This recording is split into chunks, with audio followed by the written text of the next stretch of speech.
내 심령 속에 주님이 주시는 평강으로 충만하시기 바라겠습니다. 오늘 말씀은 에베소서 5장 1절에서 7절 말씀입니다.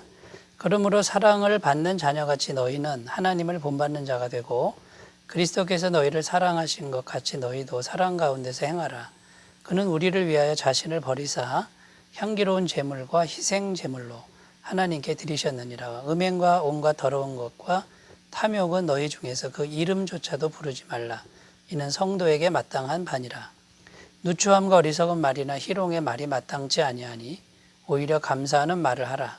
너희도 정녕 이것을 알거니와 음행하는 자나 더러운 자나 탐하는 자 곧 우상 숭배자는 다 그리스도와 하나님의 나라에서 기업을 얻지 못하리니 누구든지 헛된 말로 너희를 속이지 못하게 하라.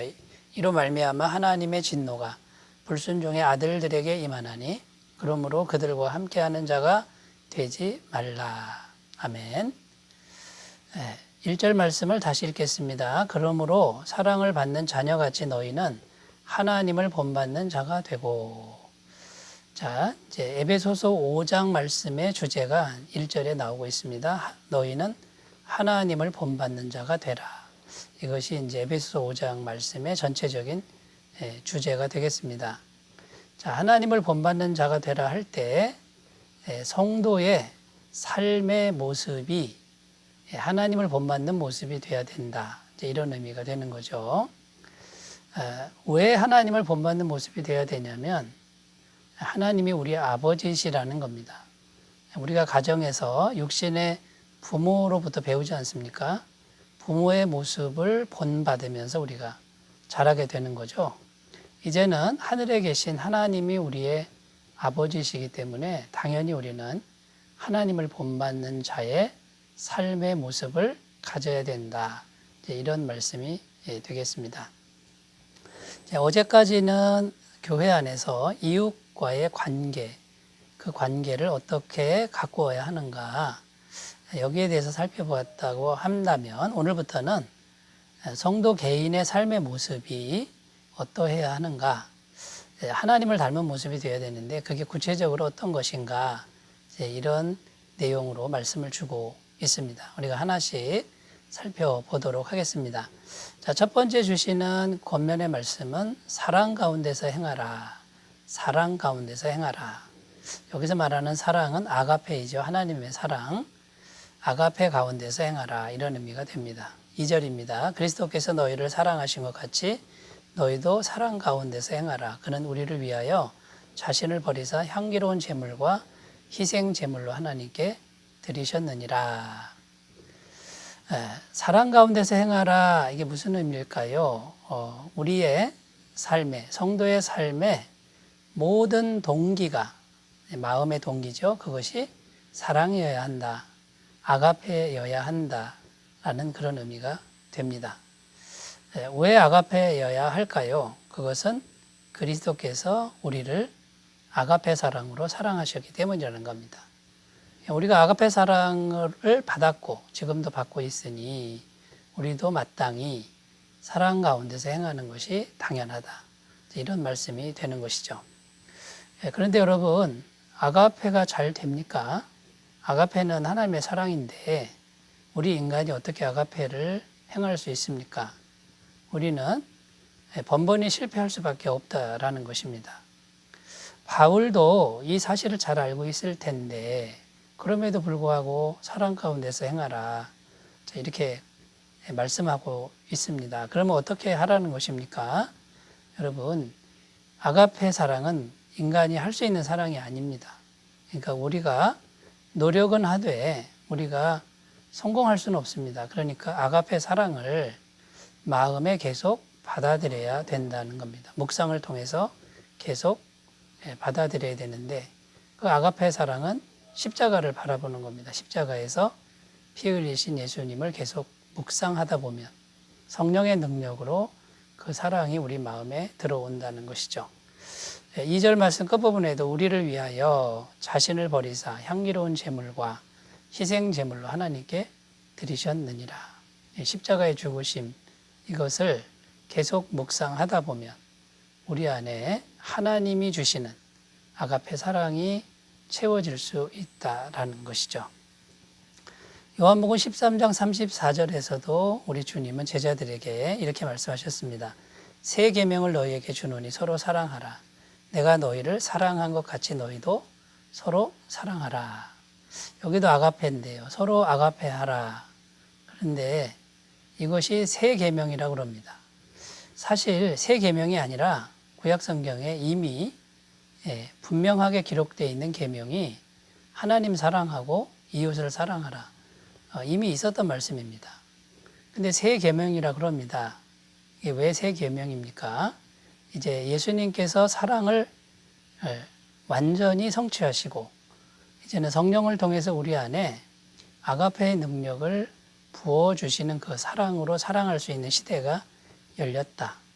그러니까 사랑은 변함이 없으나 이것이 새 계명이 되는 이유는 새로운 능력을 충분히 받을 수 있는 그런 길이 열렸다라는 의미가 되겠습니다. 그래서 여러분 우리가 분명히 오늘 사랑 가운데서 행하라 할 때 우리는 어쨌든 사랑하려고 목표를 정해야 되고 두 번째는 반드시 그리스도로부터 아가페 사랑을 받을 줄 알아야 된다. 이렇게 정리하시면 되겠습니다. 여러분은 지금 사랑 가운데서 얼마나 잘 행하고 계십니까? 돌아보시는 귀한 시간 되시기 바라겠습니다. 두 번째입니다. 두 번째는요, 하나님을 본받는 삶 두 번째죠. 악이라고 하는 것은 이름조차도 부르지 말라. 이렇게 지금 말씀하고 있습니다. 3절입니다. 음행과 온갖 더러운 것과 탐욕은 너희 중에서 그 이름조차도 부르지 말라. 이는 성도에게 마땅한 바니라. 자, 세상에 악이라는 것이 공존하고 있습니다. 같이 있습니다. 악에 대한 성도의 태도를 분명히 하라고 말씀하는데 그 이름조차도 부르지 마라. 지금 이렇게 말씀하고 있습니다. 악이라고 하는 건 아예 입에 담지도 말고 상대도 하지 말라. 이제 이런 의미가 되겠죠. 이 정도로 악에 대해서 민감하게 반응해라. 이제 이런 말이 됩니다. 자, 여러분, 악이라고 하는 것이 세상에 있는데 어떻게 이름조차도 부르지 않을 수 있습니까? 이런 질문을 우리가 하게 됩니다. 그 이름 정도는 부르는 거 괜찮지 않겠습니까? 이렇게 질문할 수 있는데 성경은 그렇게라도 하지 마라. 이렇게 지금 말씀하고 있는 겁니다. 여러분, 이제 그 이름을 부를 때 이게 굉장히 중요합니다. 어떤 이름을 딱 부르면요, 그 존재가 의미가 돼서 살아납니다. 그리고 의미가 돼서 우리에게 다가온다라는 거죠. 김춘수 씨의 꽃이라는 시를 보면 이런 19절이 있습니다. 내가 그의 이름을 불러주었을 때 그는 나에게로 와서 꽃이 되었다. 여러분, 이름을 부르면 그 존재가 살아서 내게 옵니다. 의미로 다가온다는 거예요. 악이라는 거, 그 이름이 있습니다만 이름조차도 부르지 말라 이 말은 그 악이라는 이름을 우리가 부르기만 해도 그 악의 실체가 우리에게 의미가 되고 또 능력이 돼서 다가온다라는 거예요. 그것마저도 하지 말고 상대조차 하지 마라. 이것이 성경의 가르침입니다. 여러분, 창세기에 보면 아담과 하와가 선악을 알게 하는 나무의 실과를 따먹고 범죄하죠. 그때 하와가 한 일이 뭡니까? 하와가 선악과를 이렇게 보았다라는 겁니다. 여러분, 이름을 부른다라는 그 의미 중에 하나는 영적으로 본다, 이런 의미가 있는 겁니다. 그러니까 하와가 그 나무의 열매를 보니까, 이렇게 보니까 보암직도 하고 먹음직도 하고 지혜롭게 할 만큼 탐스럽기도 한 마음이 들어갔다는 거죠. 이렇게 이름을 부르는 것은 영적으로 쳐다보는 것과 같은 의미가 된다라는 거죠. 그러니까 아예 쳐다도 보지 말라, 그런 의미가 되고요. 한마디로 요약하면 악은 이 세상에 아예 그 존재 가치를 인정하지 말아라. 없는 존재로 여겨라. 그렇게 살아라. 이렇게 말씀하고 있는 겁니다. 로마서 6장 11절 이와 같이 너희도 너희 자신을 죄에 대하여는 죽은 자요 그리스도 예수 안에서 하나님께 대하여는 살아있는 자로 여길지어다. 여기 보면 여겨라, 여길지어다.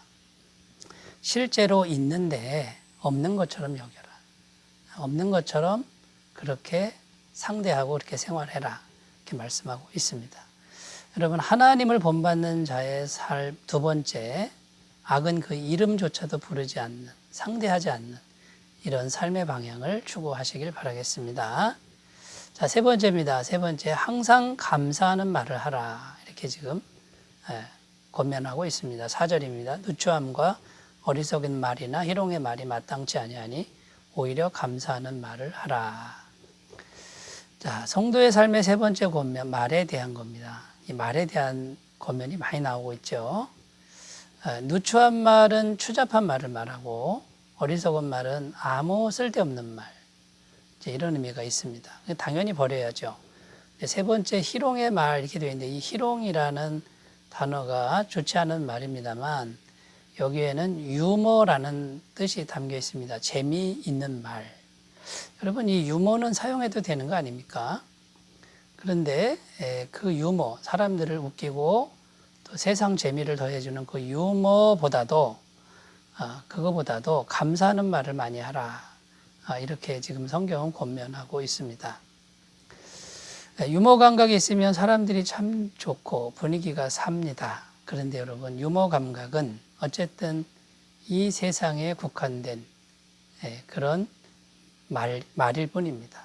그런데 여러분, 감사하는 말은 차원이 다릅니다. 이 감사하는 말은 하나님과 우리를 연결시켜주는 말이 된다라는 겁니다.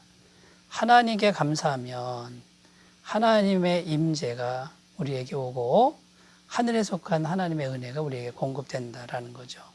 그래서 구원받은 성도의 바람직한 삶의 모습은 범사에 감사하는 거고요. 힘들 때 감사하고 내 뜻대로 안 될 때도 감사해서 계속해서 하나님을 생각하고 하나님과 연결하는 이제 그런 삶의 모습이 되어야 한다라는 것이죠. 데살로니가전서 5장 18절 범사에 감사하라. 이는 그리스도 예수 안에서 너희를 향하신 하나님의 뜻이니라. 이렇게 말씀하고 있습니다. 여러분, 범사에 감사합니다. 이것을 삶의 습관, 언어의 습관으로 잘 길러 가시기를 바라겠습니다. 시편 50편 22절 23절에 하나님을 잊어버린 너희여 이제 이를 생각하라.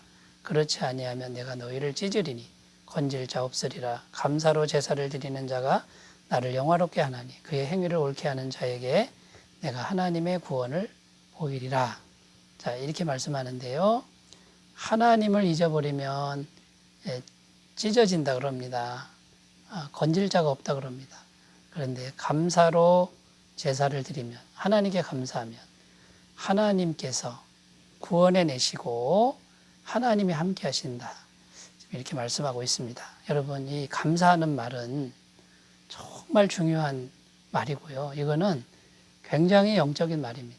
하나님과 연결될 수 있는 말이라는 것을 기억하셨으면 좋겠습니다. 기도합니다. 하나님 아버지, 우리가 하나님을 아버지로 모시니 아버지 하나님을 닮아가는 삶이 되도록 인도해 주옵소서. 예수님의 이름으로 기도드립니다. 아멘. 오늘도 주님과 동행하시는 복된 날 되시기 바라겠습니다. 감사합니다.